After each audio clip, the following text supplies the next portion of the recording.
గుండెల్లో దడ దడ దడలాడే ఉరుములతో కళ్ళల్లో బగ బగ బగ బగ మండే మెరుపులతో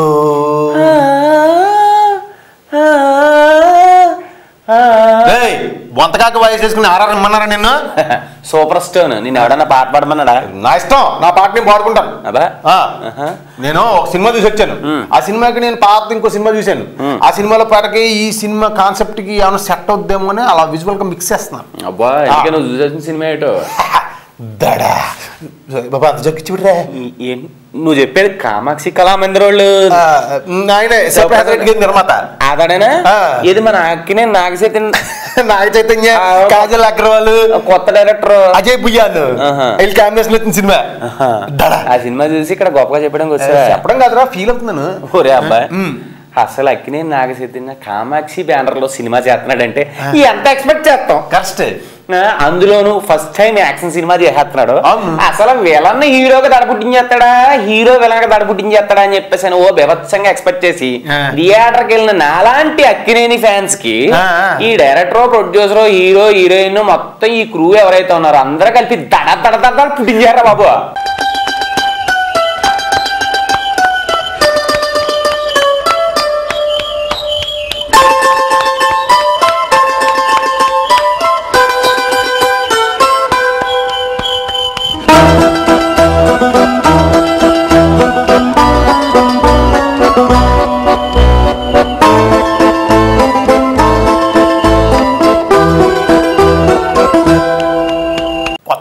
సినిమా తీస్తా దడదడంటావేట్రా బాబు నువ్వు? ఏది కొత్త పాయింట్? ఇది ఏదో కథ చెప్పు. కథ చెప్పనా? ఇప్పుడు విశ్వ మన హీరో అక్కినేని నాగ చైతన్య విశ్వ అనే క్యారెక్టర్. ఇతను ఫారెన్ లో అనుకోకుండా దారిలో ఎదురైన ఒక యువతకి ఒక ప్రాబ్లం వస్తే ఆ ప్రాబ్లం సాల్వ్ చేసి తనతో పాటు ఇంకో 100 మంది అమ్మాయిలు కూడా సాల్వ్ చేసి అంటే ఒక కోపం నుంచి వాళ్ళని బయటకి ఇడిపెత్తాడు. అది already villain Rahul Dev RD character ఒక డీల్ కోట్ల రూపాయలు డీల్ కుదుర్చుకుంటాడు అమ్మాయిలు బిజినెస్ లో. ఆ డీల్ మొత్తం వీడి వల్ల నాశనం అయిపోయిందని తెలిసి ఈయన్ని ఎతకండ్రా బాబు అని చెప్పి మనుషులు ఎట్టి ఎతికింటుంటాడు. కెల్లి అని ఇంకో విలన్ ఉంటాడు. అతనికనే ఈ విలన్కి ఇద్దరికి మధ్య కొన్ని డీల్స్ ఉంటాయి. ఆడు తమ్ముడిని చంపింది ఈ విశ్వయ్య అని చెప్పి వాళ్ళ మధ్య ఒక అవగాహన వచ్చి నమ్మేస్తారు. అప్పటి నుంచి ఆడు కూడా ఈ మీద తాకట్టేసి ఎదుగుతూ ఉంటాడు. అయితే మన హీరోకి అనుకోకుండా పరిచయమైన కోటీశ్వరరాలు హీరోయిన్ రియా అనే పాత్ర కాజల్ అగర్వాల్ చేసింది. ఈ అమ్మాయితో కలిసి మంచి చెడ్డ ఆడుకున్న తర్వాత ప్రేమ గేమ పుట్టిన తర్వాత వీళ్ళిద్దరూ లవ్ లో పడతారు. ఈ లవ్ స్టోరీ ఇలా నడుతుంటే ఆ విలంలో వేట అలా జరుగుతుంటే ఈ లవ్ స్టోరీ ఇలా జరుగుతుంటే చివరికి ముగింపు ఎలా అయిందనే పాయింట్ తో వచ్చిన మంచి పాయింట్ చాలా కొత్త పాయింట్ రా. షెర్లాక్ హోమ్ అనే ఒక హాలీవుడ్ సినిమాలో first fight as it is గా ఎత్తేసి ఆ తర్వాత ఈ డైరెక్టర్ గారు పైత్యం ఎంత అయితే ఉందో ఆ పైత్యాన్ని మొత్తం స్క్రీన్ మీద ప్రదర్శించేసి అతుకులు బొంతలుగా స్క్రీన్ ప్లే అన్నట్టు చెప్పడం మర్చిపోయినారు. స్క్రీన్ ప్లే గురించి ఖచ్చితంగా చెప్పుకోవాలి బాబు. ఎంత గొప్ప స్క్రీన్ ప్లే ఇంక ఎవరు డైరెక్టర్ అయినా సరే టచ్ చేయలేరు. మొత్తం ఇదంతా చేసేసేసి ఆయన ఎట్ట వచ్చినట్టు ఆయన సినిమా తీసేసేసి మొత్తానికి థియేటర్కి వెళ్ళిన అలాంటి ప్రేక్షకులందరికీ దడ పుట్టించేశారు బాబో.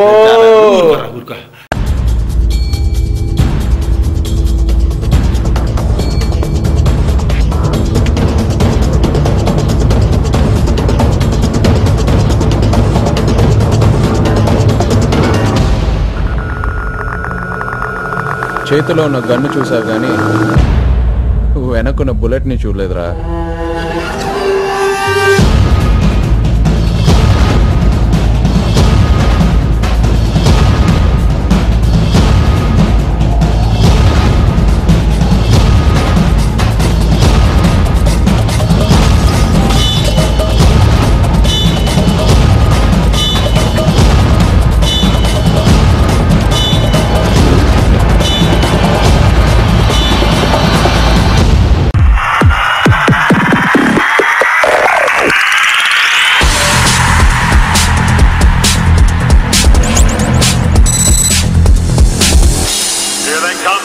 Finish line again.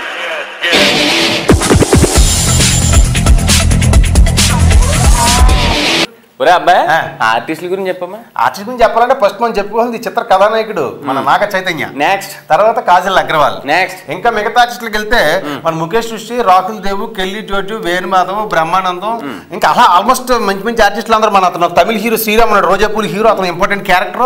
ఓ బోల్ మంది ఆర్టిస్ట్ మీద అద్భుతం హీరా. ఊరే అబ్బాయి వీళ్ళు ఎవ్వరికి ఏం ఇబ్బంది లేదురా, ఎందుకంటే వీళ్ళకి కథా స్క్రీన్ ప్లే తో సంబంధం లేదు కాబట్టి వీళ్ళ వేషాలు వీళ్ళకి వచ్చేస్తుంటాయి కాబట్టి పేపర్లతో కూడా సంబంధం లేదు. ఇప్పుడు కాజల్ అగర్వాల్ ఉందనుకో వరుసగా ఇటు మీద ఇటు కొట్టుకుంటూ వచ్చేస్తుంది కాబట్టి ఒక ఇటు పెద్ద ఇబ్బంది ఏం లేదు. అమ్మాయి ఇంకో 4-5 ఏళ్ళు ఉంటుంది, తర్వాత వెళ్ళిపోవాలి. ప్రాబ్లం వచ్చి ఓన్లీ మన నాగ చైతన్య బాబు. ఈ పిల్లడు ఏం చేయడరా అబ్బాయి, ఈ పిల్లడు చూస్తే ఎంట్రీ ఇచ్చినా సరే ఏం మాయ చేసేవని చెప్పి జనాలందరినీ మాయ చేసాడు. ఆ తర్వాత 100% లవ్ అన్నాడు, అందరూ అయిపోయాడు. అటువంటి సూపర్ హిట్ సినిమాలు చేసిన తర్వాత అటువంటి మంచి మంచి కథలు సెలెక్ట్ చేసుకున్న తర్వాత ఈ కథను సెలెక్ట్ చేసుకోవాలని ధైర్యం ఇది ఎందుకు చేసాడో నాకేం అబ్బాయి. ఇలా చూడు, అక్కినేని ఫ్యామిలీకి ప్రేమకు పెట్టింది పేరు. ప్రేమ సినిమాలు అంటే బేబత్సం చేస్తుంటారు వాళ్ళు. యాక్షన్ సినిమాలు ఏం చేయక్కర్లేదు, ఓన్లీ లవ్ అని చెప్పని అలా నిలబడితే చాలు. కుర్రోళ్ళు ఇప్పుడు యూత్ హీరోలు అందరూ యాక్షన్ చేస్తున్నారు కదా, నేను కూడా చేద్దాం అనుకుంటాడు రా. యూత్ హీరోలు అందరూ యాక్షన్ చేస్తున్నారు రా, కాకపోతే ఈ పిల్లోడికి ఇంకా మెచ్యూరిటీ రావాలి కదా, ఏజ్ రావాలంటాం. నాగ చైతన్య గారు మీరు ఏం అక్కర్లేదు, మీ నాన్నగారు నాగార్జున గారిని ఫాలో అయిపోండి, మీ లైఫ్ అంతా సూపర్ డూపర్ హిట్ అయిపోతుంది. చాలా కష్టం ఇప్పుడు.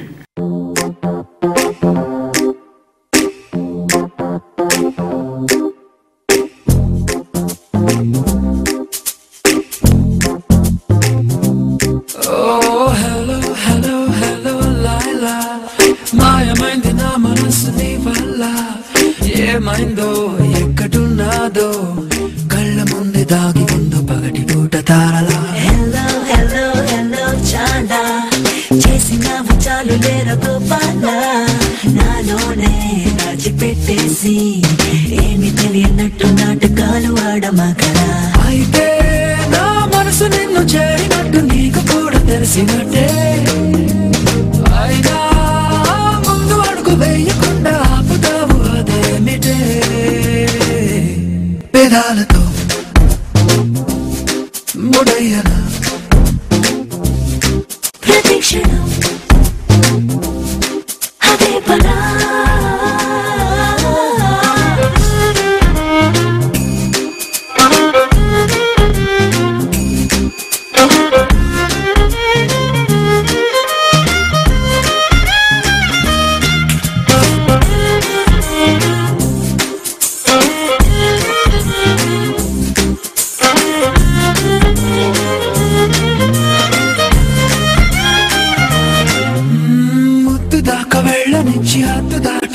వెంటి కావాలమ్మా కౌగిలి కౌగిలి చలి చలి. కొద్దిపాటి కౌగిలిస్తే కొత్తదేదో కోరుకుంటూ చేస్తావేమో అల్లరి అల్లరి మరి మరి మరి.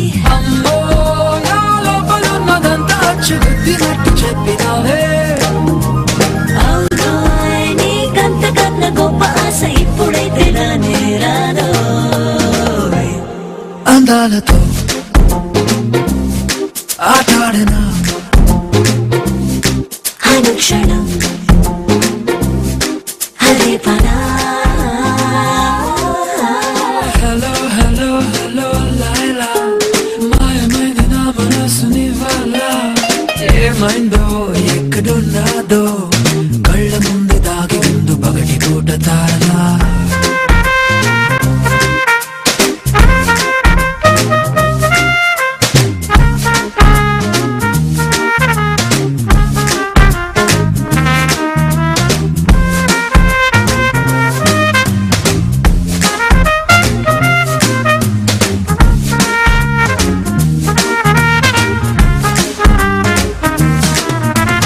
ఒక్కసారి చాలలేదు, మక్కువంత తీరలేదు, ఇంకోసారి అన్నది అన్నది మది మది మది. ఒడ్డు తాకే హద్దు నీకు లోతుకొచ్చి వేడుకోకు, నీదే పూసి నీదిలే నీదిలే భలే భలే భలే. మాత్రం సాగరిస్తే చాలు నమ్మ సాగరాన్ని చుట్టిరానా, నీ ఆత్రం తీరిపోవు వేడు దాకా తీరమైన చూపిస్తానా. సుఖాలలో ముంచయ్యనా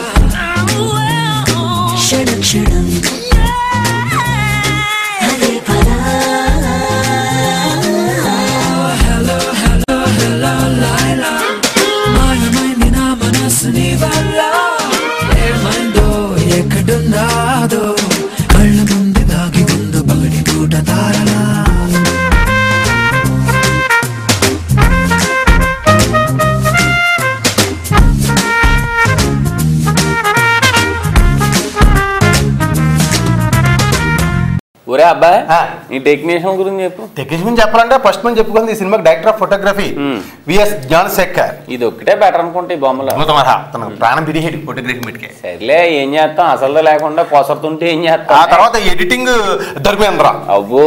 దాని తర్వాత మరి మ్యూజిక్ దేవిశ్రీ ప్రసాద్. ఒరే అబ్బాయి వీళ్ళందరినీ కాదు కానీ మంచి మ్యూజిక్ ఇచ్చి దేవిశ్రీ ప్రసాద్ కి ఏమైపోయిందిరా? ఏమైపోయిందంటే మరి కాన్సెప్ట్ బట్టి ఉంటుంది. దాని తర్వాత మరి ఈ సినిమా నిర్మాత మన శివప్రసాద్ రెడ్డి గారు. ఒరే అబ్బాయి ఆయన ఎప్పుడు హిట్ ఫ్లాప్ తో సంబంధం లేకుండా సినిమాలు ఎత్తునే ఉంటారు. కరెక్ట్. ఆ లోన్లీ అక్కినేని ఫ్యామిలీతోనే సినిమాలు చేస్తారు కాబట్టి ఓకే. కరెక్ట్. అందులోను ఫస్ట్ నాగ చైతన్య లాంటి అబ్బాయి వాళ్ళ బ్యానర్ లో యాక్ట్ చేస్తున్నాడు అంటే కథ విషయంలో ఎంత కేర్ తీసుకోలే. డబ్బుకి లెక్క అట్లా. శివప్రసాద్ రెడ్డి గారు మీరు కథ గురించి ఆలోచిస్తారు అనుకున్నా, కథ ఎందుకు ఆలోచించలేదండి? అలాంటి ఏంటంటే కథ గురించి ఆలోచించాలంటే కథ పాయింట్ బాగానే ఉంది కదా. నెక్స్ట్ దాని తర్వాత ఈ చిత్ర దర్శకుడు అజయ్ భుయాన్. ఒరే అబ్బాయి ఇప్పుడు ఒక దర్శకుడికి ఒక హీరో సినిమా ఇవ్వాలన్నా, ఒక ప్రొడ్యూసర్ సినిమా ఇవ్వాలన్నా కొన్ని క్వాలిటీస్ చూసి ఇస్తారు. అవును. మరి ఈయన్ని ఏ క్వాలిటీ చూసి ఇచ్చారు? నూతన దర్శకుడి దగ్గర క్వాలిటీస్ ఏముంటాయి? నూతన దర్శకుడు కొట్టే ఇతను హౌస్ఫుల్ అని చెప్పేసి సినిమా తీశాడు. నీకు తెలిసిపోయింది. ఫుల్ కాకుండానే డబ్బాలు ఇంటికి వచ్చేసి ఫస్ట్ సినిమా అలా అయిన తర్వాత రెండో సినిమా అక్కినేని నాగ చైతన్య లాంటి హీరో అవకాశం ఇస్తే మనం ఎంత జాగ్రత్త చూసుకోవాలి. ఆ కేరింగ్ లేకుండా ఎలా పడితే అలాగే ఎటు వచ్చినట్టు సినిమా తీసేస్తే ఎలాగండి? డబ్బులు బుత్తినే రావట్లేదు. ఆలోచించుకోండి. వీడు అనాల్సిన నిధులు పెట్టి వెళ్ళిపోతారండి.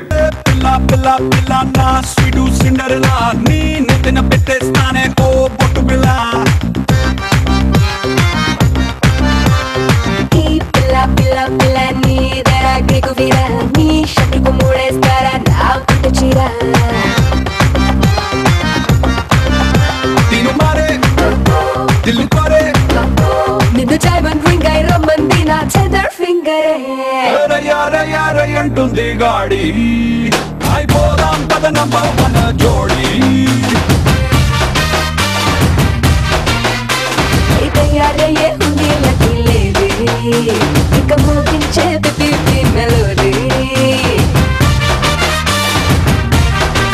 సో అదండి కామాక్షి కళామందిర బ్యానర్ మీద శివప్రసాద్ రెడ్డి గారి నిర్మాతగా నూతన దర్శకుడు అజయ్ భుయాన్ దర్శకత్వంలో అక్కినేని నాగార్జున గారి నట వారసుడు అక్కినేని నాగ చైతన్య హీరోగా, సక్సెస్ఫుల్ చిత్రాల హీరోయిన్గా పేరు తెచ్చుకున్న కాజల్ అగర్వాల్ హీరోయిన్గా, ఇండస్ట్రీలో ఉన్న ప్రముఖ నటీనటుల్ని సాంకేతిక నిపుణుల్ని క్లబ్ చేసి మనకు అందించిన ప్రతిష్టాత్మక చిత్రం దడ అనే ఒక పవర్ఫుల్ టైటిల్ పెట్టి అక్కినేని నాగ చైతన్యని యాక్షన్ హీరోగా చూపిస్తున్నానంటూ అజయ్ భుయాన్ ఇచ్చిన కాలరింగ్ మొత్తం నీళ్ల పాలైపోయింది. ఎందుకంటే అజయ్ భుయాన్ ఇతను అంతకుముందు ఏం చేశాడు అంటే తెలీదు, ఇతను ఏం చేయబోతున్నాడు అనేది మనకు తెలియదు, ఆయనకి తెలుసు. కాకపోతే అజయ్ భుయాన్ ఇంతకుముందు హౌస్ఫుల్ అని ఒక సినిమా తీశాడని, అది ప్రింట్లు జనం దగ్గరికి వెళ్లకుండా ఇంటికి వచ్చేసిన విషయాలు ఇలాగా మా నల్లబాబు లాంటి వాళ్ళు కొంతమందికి తెలుసు. అయితే ఇలాంటి విషయాలు మా నల్లబాబుకే తెలిసినాయి అంటే ఈ చిత్ర నిర్మాతకి హీరోకి తెలియదా అనేది ఒక పెద్ద ప్రశ్నార్థకం. అయితే అజయ్ భుయాన్ గారు అద్భుతమైన టేకింగ్ చేశారని బట్టి ప్రత్యేకంగా చెప్పచ్చు. హౌస్ఫుల్ లాంటి ఒక సినిమా తీసి జనంలోకి వెళ్ళలేని ఈ దర్శకుడు నాగ చైతన్య లాంటి హీరో డేట్స్ దొరికి ప్రతిష్టాత్మకమైన కామాక్షి బ్యానర్లో శివప్రసాద్ రెడ్డి గారి నిర్మాతగా అలాంటి కాంబినేషన్ దొరికినప్పుడు ఈ అజయ్ భుయాన్ అనే వ్యక్తి ఎంత మంచి కథను ఎన్నుకోవాలి, ఎంత మంచి స్క్రీన్ ప్లే రాసుకోవాలి, ఎంత మంచి అవుట్పుట్ ఇవ్వాలి అనే దాన్ని మనం అసలు సమాధానం లేని ప్రశ్నగానే చెప్పుకోవాలండి. అయితే ఇక్కడ అజయ్ భుయాన్ ఒక్కరినే మనం ప్రత్యేకించి విమర్శించడం తగదు. ఎందుకంటే ఒక యాక్షన్ సినిమా చేయాలి అనుకుని తాపత్రయపడుతున్న నాగ చైతన్యకి ఈ కథ మరి ఎలా నచ్చిందో మరి అతను కూడా తప్పు ఉంటుంది. ఎందుకంటే ఈ కథ మరి ఎలా నచ్చింది, జనామోదం ఎలా పొందుతుంది అనుకున్నారో ఆయనకే తెలియాలి. ఇంత డబ్బు ఖర్చు పెడుతున్నామే, ఇంత లావిష్గా సినిమా తీస్తున్నామే, ఈ సినిమాకు ఒక మంచి కథ ఉండాలి, మంచి కథనం ఉండాలి అని కనీసమైనటువంటి ఒక చిన్న పాయింట్ ఉంటే జనం చూస్తారనే ఆలోచన సీనియర్ మోస్ట్ నిర్మాత, ప్రతిష్టాత్మక చిత్రాల నిర్మాత శివప్రసాద్ రెడ్డి గారికి అనుకోకపోవటం శోచనీయం. ఇంతమంది ఆలోచించకుండా ఆలోచించామని చెప్పి అద్భుతమైన సినిమా అందిస్తున్నామని చెప్పి మా ముందు పెడితే ప్రేక్షకులు తిరస్కరిస్తారనే విషయం మీకు తెలియదా? ఇంతకుముందు కథలేని సినిమాలను ప్రేక్షకులు తిరస్కరించిన ఎన్నో మీరు చూడలేదా? మరి ఎందుకు? నాగ చైతన్య మంచి భవిష్యత్తు ఉన్న కుర్రాడు, ఈ మధ్య 100% లవ్తో అందరి మనసుల్లోని అంటే తను కూడా ఒక హీరోగా అలా రూపొందాడు. ఇంతకుముందు ఆయన చేసినటువంటి ఏమాయ చేసావే, అంతకుముందు చేసిన జోష్, కుర్రాడు దినదిన ప్రవర్తమానంగా స్టెప్ బై స్టెప్ ఎదుగుతున్నాడు. ఇలాంటప్పుడు ఇలాంటి సినిమా పడితే తనకి కెరీర్కి ఎంత మైనస్ అవుతుంది. అటు నాగార్జున గారు ఫ్యామిలీ అంటే అక్కడ నాగార్జున గారు వేరు, శివప్రసాద్ రెడ్డి గారు వేరు కాదు అని చెప్పి శివప్రసాద్ రెడ్డి గారు కూడా అంత ఆలోచించాలి. ఈ తప్పు ఈ దడలాంటి సినిమా ఇచ్చిన శివప్రసాద్ రెడ్డి గారే దడదల్లాడే ఒక మంచి పాయింట్తో మళ్ళీ ఒక అద్భుతమైన సినిమాతో నాగార్జున గారికి ఇచ్చిన ట్రెమండస్ హిట్లో ఒక హిట్ని నాగ చైతన్యకి ఇచ్చి మరి ఈ తప్పుని ఆయన రెక్టిఫై చేసుకోవాల్సిన అవసరం ఉంది. నాగ చైతన్య హిట్స్ ఫ్లాప్స్ దైవాధీనం వస్తూనే ఉంటాయి. నటుడికి అడుగు ముందుకేసుకుని వెళ్ళటమే తెలియాలి.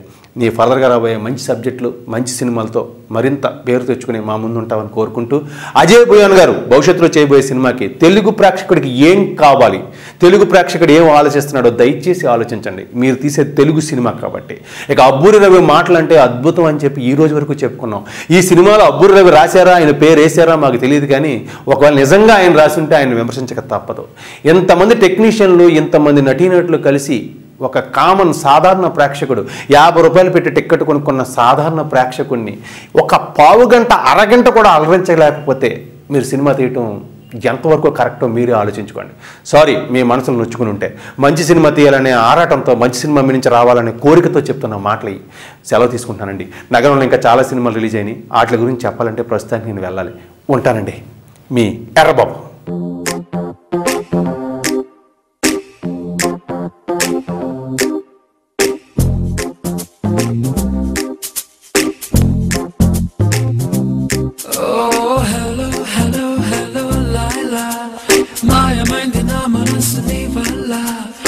ఏమైందో ఎక్కడున్నాదో కళ్ళ ముందే దాగి ఉందో పగటి పూట తారలా. హెల్లో హెల్లో హెల్లో చాండా చేసిన చాలు లేర గోపాల నాలోనే దాచిపెట్టేసి ఏమి తెలియనట్టు నాటకాలు ఆడమగరా. అయితే నా మనసు నిన్ను చేరినట్టు నీకు కూడా తెలిసినట్టే. అయినా ముందు అడుగు వేయకుండా ఆపుతావు అదేమిటే. పేదాలతో ముడయ్యనా ప్రతిక్షణం అదే పనా.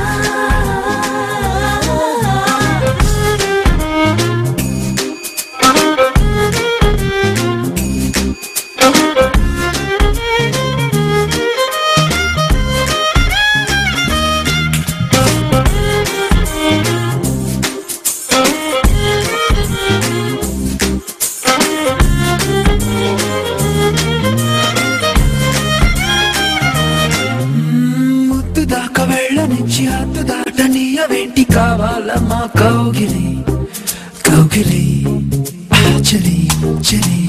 కొద్దిపాటి కౌగిలిస్తే కొత్తదేదో కోరుకుంటూ చేస్తావేమో అల్లరి అల్లరి మరి మరి మరి. అమ్మో నా లోపల ఉన్నదంతా అచ్చుగుద్దినట్టు చెప్పినావే. అవును నీకంతకన్నా గొప్ప ఆశ ఇప్పుడైతే రానే రాదో. అందాలతో ఆటాడనా అనుక్షణం అదే పనా. హలో హలో హలో లైలా మాయమైంది నా మనసు నివాళ. ఏమైందో ఎక్కడున్నాదో కళ్ళ ముందు దాగి ఉందో పగటి పూట తారలా.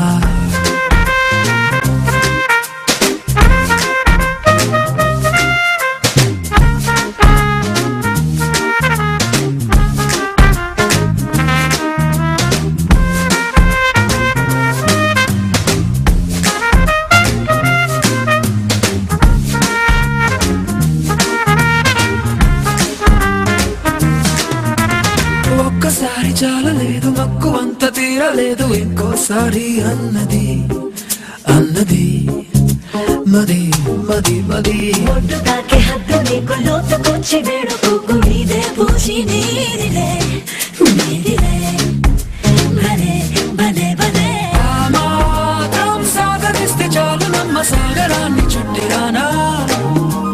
నీ ఆటం తీరిపోవు వేడు దాకా తీరమైన చూపిస్తానా. సుఖాలలో